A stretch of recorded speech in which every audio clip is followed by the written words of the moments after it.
We're coming into week 2 with hopefully a much better understanding of how these fantasy defenses are going to come out, because I was really dissatisfied with a lot of my week 1 fantasy defense picks. Obviously, coming off a crazy week, now we're looking ahead to week 2 by going through the top 12 defenses in week 2 fantasy football. So please go down there and drop a like on this video and subscribe to the channel to show your support. So this first tier right here, I've got the Chargers against the Carolina Panthers at number 1.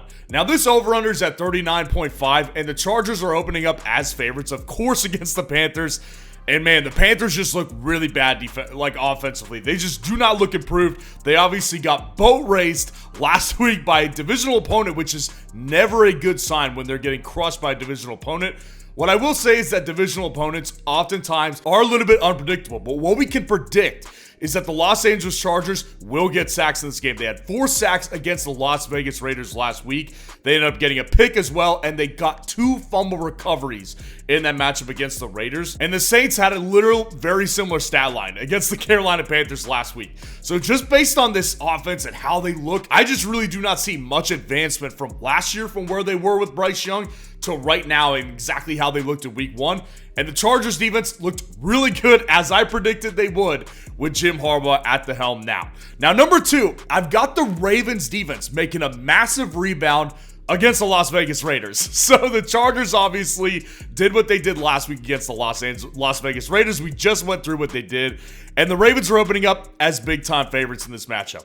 I think the Ravens come in really pissed off and show them how good they are in real football. Because the reality with the Ravens last week, when you're playing the Chiefs, you're going to come up small. That's because the Chiefs are the best team in the league. But the Ravens defense is going to come in really ready to go for this matchup. 41.5 over-under, according to Vegas Insider this week. So the Ravens defense, I think they're just going to come away with a lot of sacks, possibly a lot of turnovers in this game. Ravens defense is going to be just fine, and they make a massive rebound this week against the Las Vegas Raiders offense. Now, dropping down to our next tier right here, I've got the 49ers at the Minnesota Vikings. I guess you could say this is kind of my big prediction of the week, because there's a 45.5 over-under, and the 49ers are favorites in this game. But the Vikings offense looked pretty good last week. Now, it is of course worth noting they played the New York Giants. So it's not like they were playing some powerhouse team that we just had no idea what was coming. The Minnesota Vikings did well last week against a pretty decent defense, I would say, with the New York Giants. The 49ers are different though. They have 2 things on their side. Number 1, obviously the 49ers defense looked amazing against the Jets last night. They boat raced the Jets, and not just boat raced them on offense. Their defense was so physical in that matchup versus the New York Jets last night. They didn't make a lot of great plays, like as far as sacks goes, as far as like turnovers go, but they were just extremely physical against an offense with Aaron Rodgers that doesn't usually throw picks. This week it's different. Not only are they playing Sam Darnold, but the other leg up they have in this game is they had Sam Darnold last year. They know his tendencies, they know his strengths, and they know his weaknesses. So I am willing to bet in this matchup particularly, San Francisco knows exactly how to game plan for a guy like Sam Darnold this week. So for me, I think that the 49ers are going to be a smash defensive play this week. You can have a lot of confidence in this matchup. Now, the Seahawks defense is at number 4 at the New England Patriots this week. And listen, I repented last night on what I got right and what I got wrong. Live stream, you see me go into massive depth about how I got this one wrong, because I like to take accountability. Obviously, I was wrong on the Seahawks defense last week. They were always going to be inside of the top 10 this particular week because of the Patriots matchup. It's a 38-point over-under, and the Seahawks are opening up as 3-point favorites against the New England Patriots in New England. Now, what I will say is with the Patriots last week, I don't think that you can look at them as some revelation. They were playing the Bengals, and I've said this over and over again. Obviously, I got the Bengals defense really wrong too, but the Bengals start out slow every single year. So I don't really take this New England team as like some revelation that we didn't see coming. I think they're still going to be bad, and I think that the Seahawks defense just looked a lot better than I thought they would right away. So coming into this game, I think they could definitely get a lot of sacks in this game. This Patriots offensive line is terrible, and I also think that they can force some turnovers too. So I think they could look very similar to how they looked last week, except hold the Patriots to probably even fewer points in this matchup. Now, the Steelers defense is at number 5 here at the Denver Broncos. This is a 36.5 over-under. It is the lowest of the entire week. this game is not going to be points friendly. And the Steelers defense last week ripped apart the Atlanta Falcons, really led by TJ Watt. He's a one-man wrecking crew, as we all know. He is just an outrageous player, and it led the team to getting 3 turnovers, 2 interceptions, 1 fumble recovery. This was a ridiculous week for the Pittsburgh Steelers. And listen, with the Denver Broncos, what I thought we were going to see last week was not very many turnovers because Sean Payton's a good offensive coach. Well, they ended up turning the ball over a couple times to the Seattle Seahawks. I think we could be looking at a similar week, but I will say I don't have the Steelers higher because the Steelers historically do not travel well to the West Coast. That is a historical fact. They are not particularly good against West Coast teams when they're on the West Coast. So that's the only reason they're lower, but they're still going to be a good defensive play this week at number 5. Now, dropping down to our next tier right here, I've got the Jets at the Tennessee Titans in this matchup, and this is a 41.5 over-under. Now, the Jets are going to come in pissed off. They're going to come in really mad, really ready to go, firing on all cylinders against an offense that, man, Will Levis, I think has something in him. Obviously, he made really good throws. Few and far between, though. There was a lot of mistakes, and he still just does not look very polished. So the Jets defense is going to take advantage of that. The problem the Jets experienced in week 1 was they were in San Francisco in primetime against a team that was really angry they lost the Super Bowl. So the Jets defense, they're going to be fine. This is a lower over-under week anyways. So the Jets are already favored in this matchup, and I think their defense rebounds to have a good week in fantasy football this week. Now, the Cowboys defense is at number 7 here, taking on the New Orleans Saints at home. Now, this over-under is actually 45.5 according to Vegas Insider. So it's not exactly a low over-under, but the Cowboys just look buttoned up and ready to go. So against the Saints this weekend at home, I like their chances because, again, very similarly to the New England Patriots, I don't think the Saints are some revelation that we're going to see in 2024. Like, I do think that the Saints are going to be better than probably I predicted they would be, but the Saints offense is still going to struggle against the Cowboys defense in week 2. Like, the Cowboys defense got after the Browns. Their offensive line is really good, and they gave up 6 sacks to Deshaun Watson. So I don't really trust the New Orleans Saints offensive line to be able to hold this type of performance if Micah Parsons plays exactly how he did in week 1, and the rest of the crew does in week 1 as well. So the Cowboys defense, I think, is still a really strong play this week, even with a higher over-under. Now, the Colts defense is at number 8. They're going to Green Bay to take on the Packers, and of course, this has everything to do with the fact that Jordan Love is out. Jordan Love will miss the next several weeks at the very least, and the Colts defense, listen, they have not been in the top 12 at all for me in 2024. Not in preseason rankings, not in week 1's rankings. They're here right now because of this matchup with the Packers without Jordan Love. Now, this is a 40.5 over-under, so it's not exactly high. So Vegas does not expect a lot of points in this matchup.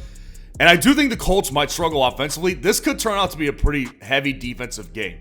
And I think just with Malik Willis or whatever last-minute decision Green Bay decides to do at quarterback, if that happens, the Colts will be fine this week. The Colts still have strong personnel defensively, and I ultimately think they could first force a turnover or 2 against the Packers offense that is bound to be less efficient with a backup quarterback. Now, the Broncos defense round out this tier at number 9 versus the Pittsburgh Steelers. Again, the over-under is so low on this game. Vegas does not expect points. I do not expect points. I think this is going to be a very low-scoring matchup. That's why the Broncos are viable. And we don't even know what the Russell Wilson status is, whether he's going to play or whether Justin Fields is going to play. Either way, I think that this is a matchup that the Broncos are going to be able to exploit. Because as I said earlier, the Steelers historically do not travel well to the West Coast, and that's going to be a problem for the Pittsburgh Steelers with an already weak offense, and the Broncos do have a strong defense. Keep that in mind. The Seahawks were good last week defensively. The Broncos were an even better defensive play in fantasy in some scoring formats. So the Broncos are no slouch, and this week the Broncos are going to be a top 10 play against the Pittsburgh Steelers at home. Now, dropping down to our last tier, the Commanders here versus the New York Giants. This one feels gross. This is exclusively matchup. This is the Giants. They're taking on with Daniel Jones, and the fact that the media is now declaring Daniel Jones the starter in week 2 should sound alarm bells for everybody, because Daniel Jones probably is going to get benched at some point. The fact that they're having to come out and say he's going to start week 2, that should raise alarm bells. That's what ultimately makes me feel more confident in the Commanders, because I do not like the Commanders defense. I don't think they're very good. They just got housed by the Buccaneers offense. They got absolutely thwarted in that game. So I do not like the Commanders defense at all, but at home against the Giants, it's a better matchup this week against the quarterback that not only just isn't very good, but just is really mistake prone too. So I think they could get several sacks on Daniel Jones this week and probably get an interception or 2. Now the Patriots defense is inside the top 12 this week versus the Seattle Seahawks. Now, the Patriots were actually in the top 16 of my top 32 rankings, which you can access on Patreon if you want to sign up to see advanced access of my top 32 defenses. The Patriots, I actually think, are a pretty solid defense. I think that's the strength of their team right there. They have a defense-first head coach with Gerard Mayo, former player for Bill Belichick when the Patriots were a dynasty. Now, the Patriots against the Seahawks this week are not as disfavored as some may think. Like I said, Seahawks are a 3-point favorite in New England this week. I think the Patriots could definitely bring it to the Seahawks and get maybe a turnover or 2 and a couple sacks in this game. Patriots do not have a weak defense. Their offense is the problem here, but if they can keep this to be a low-scoring game and keep it ugly defensively, I think the Patriots could be a decent play in fantasy football this week. Now, to round it all out, the Jaguars also feel pretty gross, but they're taking on the Browns, and oh my gosh, Deshaun Watson is horrible. I mean, he is absolutely horrible. It's an embarrassment. It's an actual embarrassment for the NFL. For him to be one of the most expensive players, has the most amount of guaranteed money almost out of any player in this league, and he is just an atrocious player. The Jaguars, I think, just based on that, come in and play pretty well. I think the Jags defense actually held the Dolphins to less points than I thought they would last week, which gave me a little bit of confidence. Now it was week 1, so obviously there was some rust factor there. But the Browns just suck. The Browns' offense just sucks with Deshaun Watson there. And without David Njoku, that's one less target that Deshaun Watson trusts. So this offense looks pitiful. It's in Jacksonville this week. I think the Jacksonville Jaguars can get a couple sacks in this game and possibly get a turnover or 2 from the horrendous Deshaun Watson. Now, what I like to do at the end of every defense ranking video is I like to give you my favorite defensive pickup on the waiver wire in advance for next week, if you have the roster space for it. Now this week there's several good matchups here, but really the Raiders defense against the Carolina Panthers is my favorite pickup because they're very barely rostered right now. They're under 5% rostered on ESPN, and they're going to be a bad play this week, so they're probably going to get dropped even more, maybe down to like 2% rostered this week. Raiders defense, the reality with them is obviously they didn't have a great week against the Chargers because the Chargers didn't make mistakes. The Panthers make mistakes. The Panthers offense is not buttoned up. They look really bad right now, and I just don't think that this is going to get ironed out soon enough. So the Raiders defense is going to have a good week at some point, and I think it's immediately in week 3 versus the Carolina Panthers. So let me know how your team turned out in week 1 and how they're looking for week 2. And if you want to see the top 30 wide receivers for week 2, click on this video right here.